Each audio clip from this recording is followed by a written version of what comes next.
एक बार की बात है, गणेश भगवान का एक भक्त था।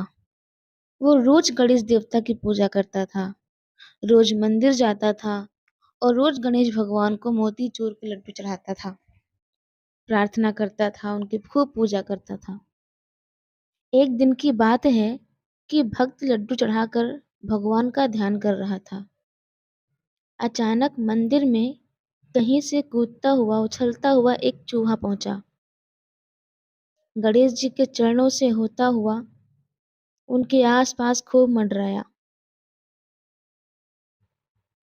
और ये सारा मामला भक्त चुपचाप बैठकर वहीं देख रहा था। उसने देखा कि चूहा उसके चढ़ाए हुए लड्डुओं की ओर बढ़ रहा है और लड्डुओं पर बैठकर उसको खाना शुरू कर देता है। भक्त ये दृश्य देखकर बहुत परेशान होता है।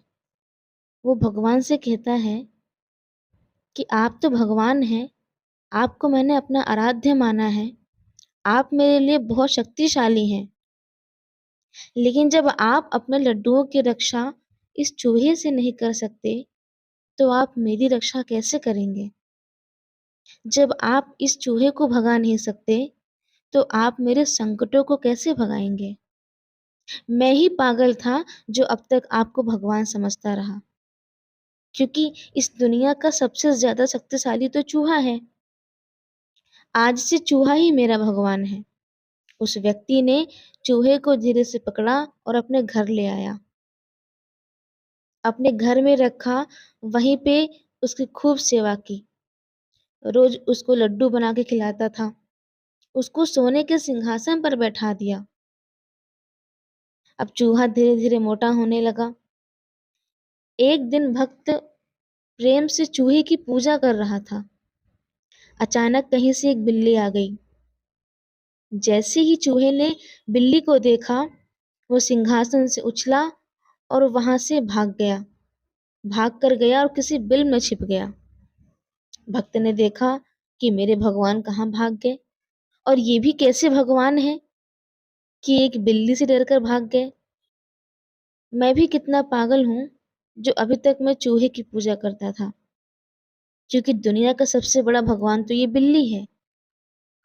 और अब उसने बिल्ली को पकड़ा, सिंदूर लगाया, तिलक किया, सिंहासन पर उसको विराजमान किया और चूहे की भांति उस बिल्ली की पूजा करने लगा। अब वो बिल्ली को रोज खीर खिलाता, उसकी आरती उतारता, उसी की पूजा करने लगा। एक दिन की बात है कि उसके घर में एक कहीं से कुत्ता आ गया।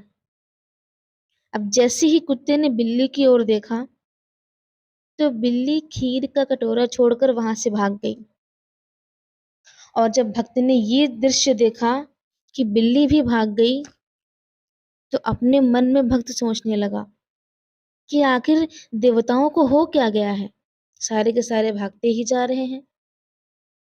अब भक्त ने सोचा कि शायद इस दुनिया का सबसे शक्तिशाली भगवान ये कुत्ता ही है, और अब उसने उस कुत्ते की पूजा करनी शुरू कर दी। एक दिन की बात है, भक्त की पत्नी ने बड़े मीठे मीठे पकवान बनाए। उस दिन भक्त को पूजा करने में थोड़ी देर हो गई। कुत्ते को भूख लगी, तो कुत्ता सिंहासन से उतरकर रसोई घर में पहुंच गया। वहां जाकर पकवानों को खाने लगा। इतने में भक्त की पत्नी ने देखा और वो बहुत क्रोधित हुई। और आप देखा ना ताओ, उस कुत्ते को उसने चप्पल से खूब मारा और मार मार के घर से भगा दिया। इतने में वो भक्त आया। उसने देखा कि मेरे भगवान तो फिर से भाग गए। बड़ी बुरी हालत है उनकी। और जब उसको पता लगा कि उसकी पत्नी ने उसकी इतनी पिटाई कर दी है, तब उसने कहा कि दुनिया का सबसे बड़ा परमात्मा तो घर के अंदर ही बैठा है। अब भक्त ने घर में आकर पत्नी को प्रणाम किया। सोचने लगा कि मैं भी कितना मूर्ख था, अपने घर में बैठे परमात्मा को पहचान नहीं सका। तो अब उसने अपनी पत्नी को सिंहासन पर बिठा दिया, स्वयं भोजन बनाता, उसके सारे कार्य करता, और दिन पर दिन भक्त बहुत दुबला-पतला कमज़ोर होने लगा,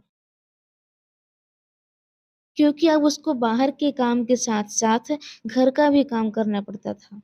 क्योंकि वो तो अब पत्नी से कोई काम लेने वाला नहीं था, पत्नी भगवान बन चुकी थी। एक दिन वो भक्त बीमार पड़ जाता है, उससे कोई काम नहीं होता है।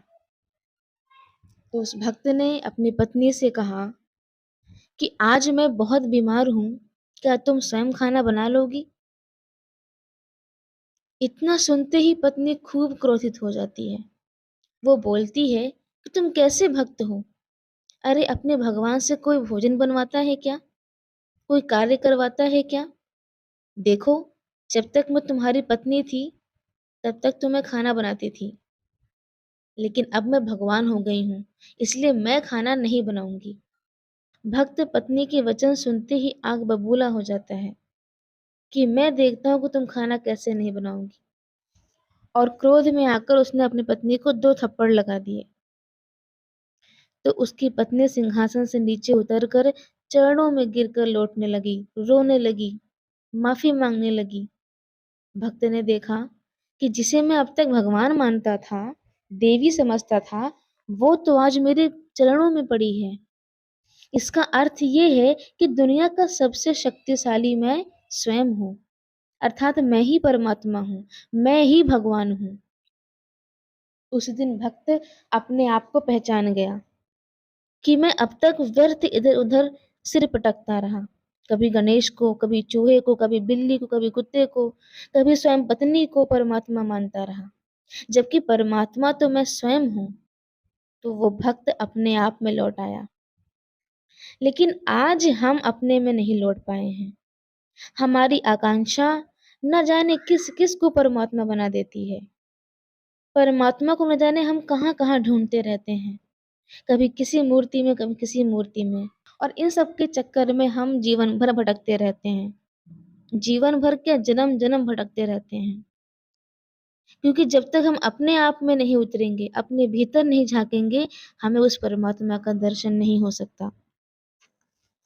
जब तक भक्त परमात्मा की ओर जाता रहेगा, तब तक वो भटकता ही रहेगा। लेकिन जैसे ही स्वयं को प्राप्त कर लेगा, स्वयं को पहचान लेगा, उसे कहीं भटकना नहीं पड़ेगा। इसीलिए यहाँ-वहाँ व्यर्थ नहीं भटकना है, वीतरागी की शरण में जाना है। इसीलिए व्यर्थ यहाँ-वहाँ नहीं भटक कर स्वयं में उतरना है। अस्थियाँ बिखरें, उससे पहले अपनी आस्था को प्राप्त करना है। हमारे आस-पास के लोग हमारा मज़ाक बनाएँ, उससे पहले हमें मंज़िल को प्राप्त करना है। हमारा बुढ़ापा हमें घेर ले, लोग ताने मारने लगें, उससे पहले अपने तार को अपने अंदर परमात्मा से जोड़ लेना है। हमारे कदम लड़खड़ाएँ, उससे पहले परमात्मा की यात्रा प्रारंभ कर देनी है। आपको आपके ही बेटे आपके मकान से बाहर निकालें, उससे पहले अपने शाश्वत घर की ओर कदम बढ़ा लेना है। हमारे सारे भौतिक पदार्थ छूट जाएँ, उससे पहले वीतरागी प्रभु की अध्यात्म संपदा से जुड़ जाना है। ये शरीर मरघट की ओर जाए, उससे पहले इसे देवालय बना लेना है। चिता जले, उससे पहले चेतना को जगा लेना है। इसीलिए अपनी आस्था को थोड़ा मोड़ देना है, क्योंकि आस्था हमारी मरी नहीं है, जिंदा है। लेकिन पदार्थों की ओर है, संसार की ओर है, नश्वर की ओर है, परमात्मा की ओर नहीं। आप उस आस्था को मोड़ सकते हो, उसमें कुछ करना नहीं है। क्योंकि अभी तक हम सोचते थे कि जितनी शक्ति उतनी भक्ति, अर्थात शक्ति के अनुसार भक्ति करनी चाहिए। बल्कि बात कुछ और है कि शक्ति से भक्ति नहीं होती है, भक्ति से ही शक्ति प्राप्त होती है। अर्थात जितनी गहरी हमारी आस्था होगी, उतनी ही जल्दी हमें रास्ता मिलेगा। और रास्ता मिल जाएगा तो उस रास्ते से उस परमात्मा से वास्ता बनाने में देरी नहीं लगेगी।